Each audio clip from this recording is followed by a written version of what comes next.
3 years back, a 9-year-old girl, basically from Trichur, but now settled in Saudi Arabia. The family had come to Trivandrum for the first communion, and after the communion, when we had the tea together, this girl asked me, "Pidave, when is your next trip to Rome to meet the Holy Father?" I said, "Within 2 months' time." "Can you do a favor for me?" I said, "No guarantee." "What do you want to do?" "Can you please tell the Holy Father, Pope Francis,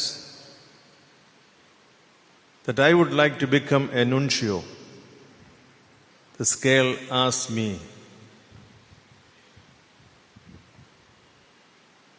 I asked her, "Why do you want to become an apostolic nuncio? Usually it is not possible." She said, "I know that." She's a very smart girl. "I know that." "Then what is the reason that you want to become an apostolic nuncio?" This smart girl told me, "I want to be a messenger of peace with the Holy Father."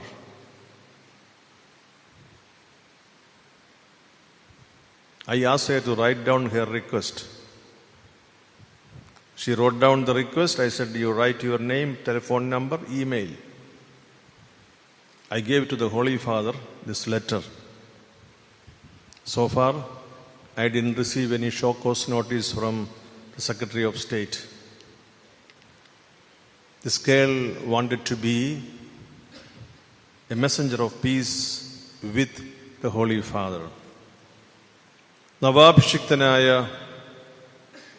നിസിബിസിലെ സ്ഥാനിക മെത്രാപ്പൊലീത്ത നിയുക്ത കർദിനാൾ arch bishop Mar George Koovakad പിതാവേ, Your Eminences, Your Grace, Archbishop Edgar Peñapara, and the delegation from the Holy See, my dear brother bishops, the Metropolitan Archbishop of Changanasheri, His Grace Mar Thomas Tarail, fathers, sisters, the family members of Archbishop George Kovakad, and friends.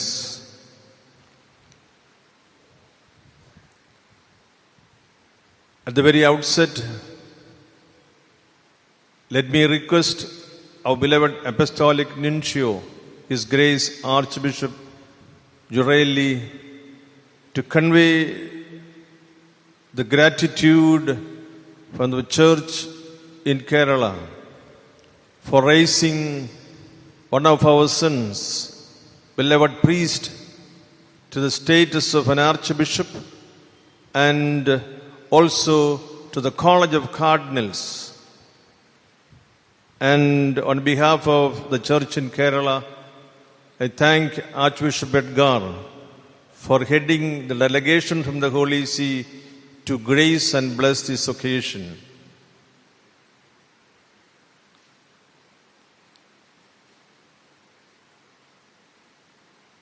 ഞാൻ ജീവിതത്തിൽ ഇതുവരെ ചെയ്തിട്ടില്ലാത്ത ഒരു കർമ്മത്തിനാണ് അഭിവന്യ arch bishop തറയിൽ പിതാവ് എന്നോട് ആവശ്യപ്പെട്ടിരിക്കുന്നത്. അദ്ദേഹം പറഞ്ഞു, 7 മിനിറ്റ് കൊണ്ട് സുവിശേഷം പ്രസംഗിക്കണം. അങ്ങനെ ഒരു ചരിത്രം എനിക്കില്ല. ഞാൻ പറഞ്ഞു, വ്യത്യാസം വന്നാൽ വല്ല 10-20 മിനിറ്റിൻ്റെ വ്യത്യാസമേ വരത്തുള്ളൂ, എങ്കിലും ഞാൻ ശ്രദ്ധിച്ചുകൊള്ളാം. ഇന്നത്തെ തിരുക്കർമ്മത്തിൽ നാം വായിച്ചു കേട്ട വിശുദ്ധ സുവിശേഷം, വിശുദ്ധ മത്തായിയുടെയും വിശുദ്ധ യോഹന്നാന്റെയും സുവിശേഷത്തിൽ പ്രതിപാദിച്ചിരിക്കുന്ന ക്രിസ്തീയ ജീവിതത്തിൻ്റെ മർമ്മം നമ്മുടെ അഭിവന്യ arch bishop Mar George Koovakad പിതാവ് ജീവിത പ്രമാണമായി സ്വീകരിച്ചിരിക്കുന്ന ആപ്തവാക്യം അതിൻ്റെ കൃത്യമായ പൂർത്തീകരണത്തിൻ്റെ വിശദീകരണമാണ്. ക്രിസ്തുവിൻ്റെ പരിമളമാകുന്നതിന് തന്നെ സമർപ്പിക്കുന്ന ഒരു ജീവിതത്തിൽ അടിസ്ഥാനപരമായി 2 കാര്യങ്ങൾ സുവിശേഷം നിർബന്ധമായി ആവശ്യപ്പെടുന്നു. കർത്താവായ യേശുക്രിസ്തുവിനെ കുറിച്ച് നാം മനസ്സിലാക്കുന്നതിന് മുൻപ് സ്വർഗം അവിടുത്തെ വെളിപ്പെടുത്തി എന്നതാണ് വെളിപാടിൻ്റെ മർമ്മം. ഇവൻ എൻ്റെ പ്രിയപുത്രൻ, ഞാൻ സംപ്രീതനായിരിക്കുന്നവൻ, ഇവനെ ശ്രവിക്കണം, ഇവനെ കേൾക്കണം, ഇവനെ അനുസരിക്കണം. അമ്മ ചേർത്തു പറഞ്ഞു, അവൻ പറയുന്നത് പോലെ ചെയ്യണം. ജനങ്ങൾ എന്തു പറയുന്നു എന്നത് കർത്താവ് തിരക്കി. കേസറിയ ഫിലിപ്പിയിലെ രംഗം. അവർ പല കാര്യങ്ങൾ പറഞ്ഞു. പ്രവാചകന്മാരെ ഉദ്ധരിച്ചു, അവരെ പോലെ ഇരിക്കുന്നു എന്ന് പറഞ്ഞു. കർത്താവ് ചോദിച്ചു, who do you say that I am? ഞാൻ ആരെന്നാണ് നിങ്ങൾ പറയുക? കൂടെ നടക്കുന്ന, ശരീരവും രക്തവും പങ്കിടുന്ന, അനുഭവിക്കുന്ന സഭാമക്കളോട് ചോദിക്കുന്നു, ഞാൻ ആരെന്നാണ് നിങ്ങൾ പറയുക? പത്രോസ്ലീഹ പറഞ്ഞു, നീ ജീവിക്കുന്ന ദൈവത്തിന്റെ പുത്രനായ ക്രിസ്തുവാണ്. You are the Christ, son of the living God. നീ ജീവിക്കുന്ന ദൈവത്തിന്റെ പുത്രനായ ക്രിസ്തു. അഭിമന്യനായ കൂവക്കാട്ട് പിതാവ് ക്രിസ്തുവിന്റെ പരിമളം എല്ലായിടത്തും പ്രസരിപ്പിക്കുന്നതിന് ആഗ്രഹിക്കുമ്പോൾ അദ്ദേഹം നമ്മോടും ആവശ്യപ്പെടുന്നത്, അടിസ്ഥാനപരമായി ഈ ധർമ്മം നിർവഹിക്കണമെങ്കിൽ യേശു ക്രിസ്തു ജീവിക്കുന്ന ദൈവത്തിന്റെ പുത്രനെന്ന് നാം സത്യമായും പ്രഘോഷിക്കണം. നീ ഹൃദയം കൊണ്ടത് വിശ്വസിക്കണം, അധരം കൊണ്ടത് ഏറ്റുപറയണം എന്ന് പൗലോസ്ലീഹ നമ്മെ ഓർമ്മപ്പെടുത്തുന്നു.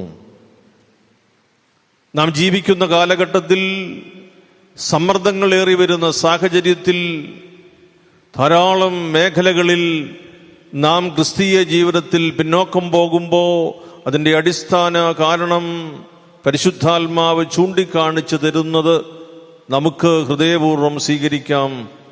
നീ എന്താണ് എന്നെക്കുറിച്ച് വിശ്വസിക്കുക? നാം വിശ്വാസ പ്രമാണം എപ്പോഴും ആവർത്തിക്കുന്നവരാണ്.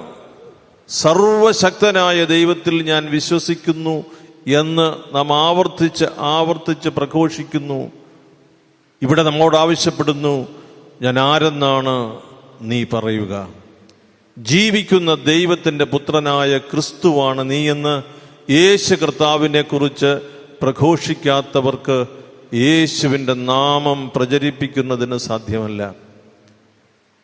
രണ്ടാമതായി, വിശുദ്ധ യോഹന്നാന്റെ സുവിശേഷത്തിലെ 21-ാം അധ്യായത്തിലെ അത്ഭുതകരമായ മീൻപിടുത്തവും പ്രാതൽ നൽകലുമെല്ലാം. കർത്താവ് ചോദിക്കുന്നു, യോനായുടെ പുത്രനായ ശിമയോനെ, നീ ഇവയേക്കാൾ അധികമായി എന്നെ സ്നേഹിക്കുന്നുവോ?